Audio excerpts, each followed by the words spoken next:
السلام علیکم ورحمۃ اللہ وبرکاتہ۔ ناظرین، میں آپ سب کا دینی بھائی عمران احمد سلفی۔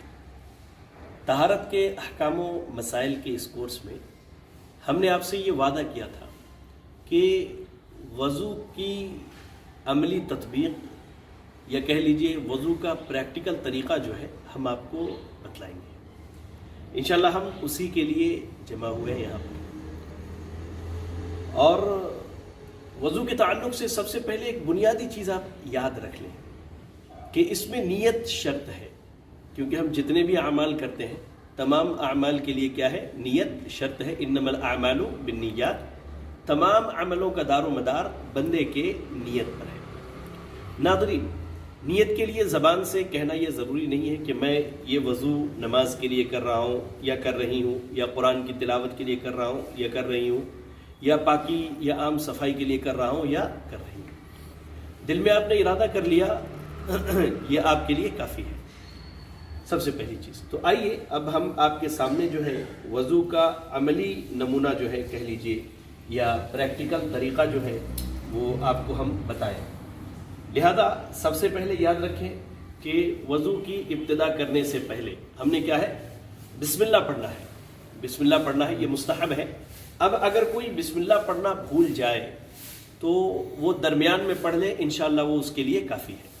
اور وضو کی ابتدا جو ہے وہ ہم کیا ہے؟ دائیں طرف سے کرتے ہیں۔ کدھر سے؟ رائٹ سائڈ سے، جسے ہم اپنے حیدرآباد میں کہتے ہیں سیدھے طرف سے، دائیں طرف سے کرتے ہیں۔ جی دیکھیے، یہ ہم نے اب وضو میں ایک چیز کا خیال کرنا ہے کہ پانی کے استعمال میں کم سے کم پانی خرچ کرنے کی کوشش کرنی ہے۔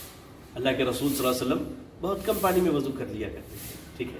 لہٰذا اسی مناسبت سے دیکھیں ہماری مسجد، یہ مسجد عباد الرحمن ہے ہماری، اس میں یہ نلس لگے ہوئے، ذرا نلس قریب سے بتائیں، جو آپ استعمال کیجئے، پانی گرا بند، آپ نے چھوڑا بند، پانی کے کم استعمال کے لیے۔ اور ہم یہاں ایک کھلے نل پر وضو کریں گے آپ کو بتانے کے لیے۔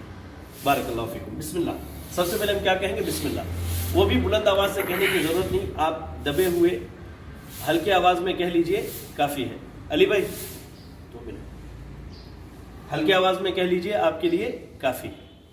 چلے، ہم نے نل کھولا، اب ہم نے کہا بسم اللہ۔ اب ہم نے دائیں طرف سے، یہ ہم نے دائیں ہاتھ سے پانی لیا اور اس طرح سے کتنی مرتبہ؟ اپنے ہاتھوں کو 3 مرتبہ دھلنا ہے، 3 مرتبہ۔ اب ہم نے 1 مرتبہ دھل لیا، اب یہ 2 مرتبہ۔ اب اس میں انگلی کو ایسے خلال کرنا ہے، دیکھیے انگلی کو کیا ہے؟ خلال کرنے کا حکم دیا گیا ہے، انگلی کو خلال کرنا ہے، ٹھیک ہے نا؟ یہ کہنیوں تک جو ہے آپ نے اپنے ہاتھوں کو 3 مرتبہ دھلنا ہے۔ چلیے، کلائیوں تک، میں نے کہا کہنیوں تک نہیں، کلائیوں تک جو ہے اپنے ہاتھوں کو 3 مرتبہ دھلنا ہے۔ اب آپ نے دھل لیا، اب سب سے پہلا کام جو ہے وہ منہ میں اور ناک میں پانی چڑھانا، جسے کلی کرنا اور ناک میں پانی چڑھانا کہتے ہیں۔ اللہ کے نبی صلی اللہ علیہ وسلم کا معمول یہ تھا کہ آپ 1 چلو پانی لیتے اور آدھا منہ میں ڈالتے اور آدھے کو کیا ہے؟ ناک میں چڑھاتے تھے۔ اور یہ عمل کتنی مرتبہ؟ 3 مرتبہ۔ اور اس کی دلیل کیا ہے؟ سیدنا عثمان بن عفان رضی اللہ تعالیٰ عنہ کی وہ حدیث ہے۔ چلیں بسم اللہ۔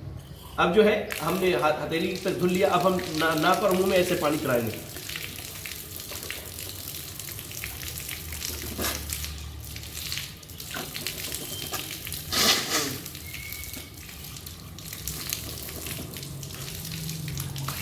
یہ ہم نے کلی کر لیا، ناک میں پانی چڑھا لیا۔ اب چہرے کو دھلنا ہے۔ چہرے کا اطلاق دیکھیں، یہاں سے لے کے یہاں تک، اور ان دونوں کن پٹیوں تک ہوتا ہے، یہ یہاں تک، چہرہ یہاں سے یہاں اور یہاں سے یہاں۔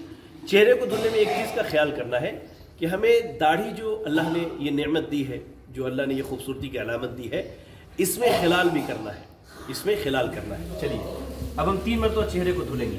یہ پانی لیا ہم نے، یہ 1 مرتبہ ہم نے دھلا، اچھی طرح سے مل لیجیے۔ دوسری مرتبہ دھلا، ٹھیک ہے؟ دوسری مرتبہ دھلنے کے بعد جو ہے آپ اس طرح سے داڑھی میں خلال کر لیجیے، داڑھی کے بالوں تک پانی پہنچائیے پورا۔ پھر آپ تیسری مرتبہ اس طرح سے دھل لیجیے۔ اب دیکھیں، چہرہ یہاں سے یہاں اور یہاں سے یہاں تک بھیگ گیا۔ اب دونوں ہاتھوں کو 3 مرتبہ، دایاں ہاتھ یہ کہنی کے اوپر بازو تک، ٹھیک ہے؟ پھر بایاں ہاتھ، تو دائیں ہاتھ کو ہم 3 مرتبہ اس طرح سے پانی لے کے دھل لیتے ہیں۔ 1 مرتبہ یہ ہوا، پھر ہم نے دوسری مرتبہ پانی لیا، پھر تیسری مرتبہ ہم نے پانی لیا، ٹھیک ہے؟ پھر اب بائیں ہاتھ کو اس طرح سے اچھے سے مل کے دھل لیا ہم نے،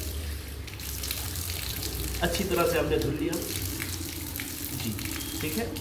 اب جو ہے دایاں ہاتھ اور بائیں ہاتھ ہم نے دھل لیا. بعض بھائی ہمارے کیا کرتے ہیں، ہاتھوں کو دھلنے کے بعد بھی اس طرح سے نل کھولا اور 3 مرتبہ ایسے پانی گراتے، 3 اس پہ 3 اس پہ، وہ سنت کے خلاف ہے. اور بعض بھائی کیا کرتے ہیں، چہرے کو دھلا تو الگ دعا، ہاتھ کو دھلا تو الگ دعا. یہ سنت سے ثابت نہیں ہے، یہ سنت کے خلاف ہے. اب ہم نے سر کا مسح کرنا ہے. اب ہم نے ہاتھ بھگو لیے. سر کا مسح جو ہے مقدم راس سے لے کر کے یہاں تک، یعنی ابتدا سے یہاں تک، ایسے دیکھیے آپ ایسے ہاتھوں کو پکڑیے اور ایسے لے کر کے جائیے یہاں تک، ایسے لے کے گئے، پھر واپس ایسے ہی آپ کو لے کر کے آنا ہے. ٹھیک ہے نا. اب انہی انگلیوں سے، نیا پانی نہیں لینا ہے، کان کا مسح کرنا ہے. کان میں ایسے دونوں کانوں میں انگلیوں کو ایسے ڈالیں گے، ایسے گھمانے کے بعد جو ہے یہ کان کے پچھلے حصے میں انگوٹھے کو لے کر کے آئیں گے. جی اس طرح سے، اس سے ہم نے صفائی کی اور پھر یہ ایسے لیا، دائیں اور بائیں دونوں کان میں. یہ ہو گیا. اب ہماری ذمہ داری کیا ہے؟ اب آخری چیز جو ہے وہ پیر کا دھلنا ہے. اب بائیں پیر سے دایاں پیر اور بایاں پیر دونوں دھلیں گے، اور پیر کے دھلنے میں انگلیوں میں خلال کریں گے 3 مرتبہ. جی ہاں دیکھیے، یہ نل ہم نے کھولا اس طرح سے، یہ ہم نے پانی دیا، یہ ہمارا 1 مرتبہ ہوا، یہ ہمارا 2 مرتبہ ہو گیا. نل بند کیا ہم نے، اس طرح سے جو ہے انگلیوں سے خلال کرنے تاکہ مکمل صفائی ہو جائے. پھر یہ ہم نے تیسری مرتبہ دھل لیا. چلے اب بائیں پیر کو ایسے ہی دھلیں گے. یہ ہمارا 1 مرتبہ ہوا، یہ ہم نے 2 مرتبہ دھلا. اب انگلیوں سے خلال کر لیں اس طرح سے. جی ٹھیک ہے، اچھی طرح سے. اور اس کے بعد جو ہے یہ ہم نے تیسری مرتبہ دھل لیا. وضو کرنے کے بعد ایک چیز اور بھی سنت سے ثابت ہے، وہ یہ ہے کہ اب اپنے ہاتھوں کو بھگو لیجئے اور اپنے شرمگاہ پہ ایسے چھینٹے مار لیجئے، کیونکہ اس سے وسوسے دور ہوتے ہیں.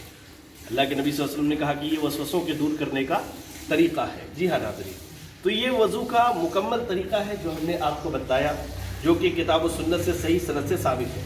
یہاں ایک چیز خیال رکھیے، بعض بھائی جو ہیں سر کا مسح کرنے کے بعد گردن کا مسح کرتے ہیں، وہ صحیح احادیث سے ثابت نہیں ہے. جو روایتیں اس تعلق سے ثابت ہیں وہ روایتیں سند کے اعتبار سے کمزور ہیں، ضعیف ہیں، لہذا اس پر عمل نہ کیا جائے. گردن کا مسح یہ وضو کے حصے میں نہیں ہے. اب ہم نے وضو کر لیا، اب ہماری ذمہ داری ہے وضو کی دعا پڑھیں. بعض لوگ وضو کرنے کے بعد آسمان کی طرف اس طرح انگلی اٹھا کے پڑھتے ہیں، یہ سنت سے ثابت نہیں ہے. آپ سیدھے الفاظ میں پڑھ لیجئے، اشہد ان لا الہ الا اللہ وحدہ لا شریک لہ واشہد ان محمدا عبدہ ورسولہ. جنت کے 8 دروازے کھول دیے جاتے ہیں. اور اس کے علاوہ جو دعائیں ثابت ہیں وہ دعا پڑھیں. تو ناظرین، ہم کہہ رہے تھے کہ آپ وضو کا طریقہ جو ہے الحمدللہ یہ مکمل ہوا. ہم دعا کرتے ہیں اللہ سے کہ اللہ تعالی ہمیں کتاب و سنت کی تعلیمات کو ایسی سیکھنے اور اس پر عمل کرنے کی توفیق عطا فرمائے.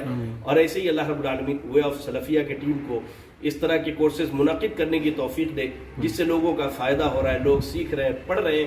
اور اللہ رب العالمین ان کی اور ان کی تمام ٹیم کی خدمات کو قبول فرمائے. جزاکم اللہ.